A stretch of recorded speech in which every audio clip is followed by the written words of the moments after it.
Options. Options क्या होते हैं?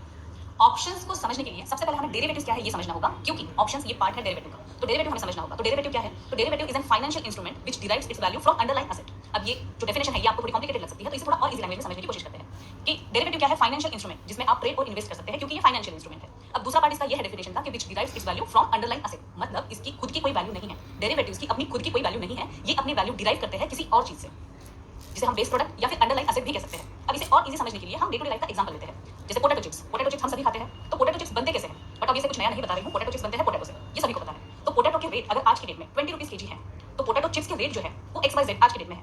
तो पोटैटो के रेट अगर 20 रुपीज से बढ़कर 50 रुपीज केजी हो जाते हैं, तो बट ऑब्वियस है कि पोटैटो चिप्स के भी रेट बढ़ जाएंगे। पोटैटो चिप्स जो है अपनी वैल्यू कहाँ से ले रहे हैं? पोटैटो से। तो पोटैटो चिप्स जो है जिसे हम डेरिवेटिव कह सकते हैं, और जो पोटैटो है उसे हम बेस प्रोडक्ट या फिर अंडरलाइन एसेट कह सकते हैं। तो पोटैटो चिप्स अपनी वैल्यू लेते हैं पोटैटो से, बेस प्रोडक्ट से, और पोटैटो चिप्स जो है वो डेरिवेटिव्स है। तो आई होप आपको डेरिवेटिव्स जो है ये क्या है ये समझ में अभी तक आ गया होगा। तो इसे हम और आगे थोड़ा और इजी लैंग्वेज में समझने की और डीप में समझने की कोशिश करेंगे।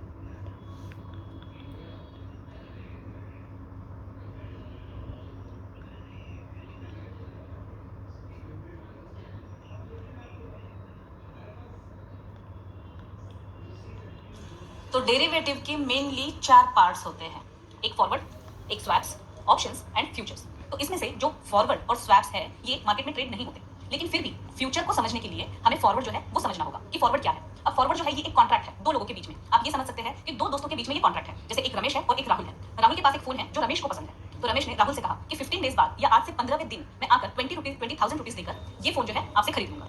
तो इस बात पर इस कॉन्ट्रैक्ट में राहुल भी एग्री है और रमेश भी एग्री है कि राहुल को लगता है कि चलो अच्छी डील है, 20,000 रुपीज में ये फोन मैं सेल कर सकता हूँ, और रमेश को भी ठीक लग रहा है। लेकिन इस कॉन्ट्रैक्ट में प्रॉब्लम ये है कि ये सिर्फ दो दोस्तों के बीच का कॉन्ट्रैक्ट है या फिर दो पार्टीज के बीच का कॉन्ट्रैक्ट है। अब इस कॉन्ट्रैक्ट में प्रॉब्लम ये है कि इन दोनों में से कोई भी डिनाई कर सकता है। हो सकता है कि थोड़े दिन बाद रमेश को लगे कि 20,000 मैं इस फोन के ज्यादा दे रहा हूँ, तो वो डिनाई कर सकता है, या फिर राहुल को लग सकता है कि अभी मुझे ये फोन जो है वो सेल नहीं करना है। तो इस कॉन्ट्रैक्ट को कोई भी ब्रेक कर सकता है दोनों में से। तो इस कॉन्ट्रैक्ट में प्रॉब्लम ये है। तो फ्यूचर्स क्या होते हैं?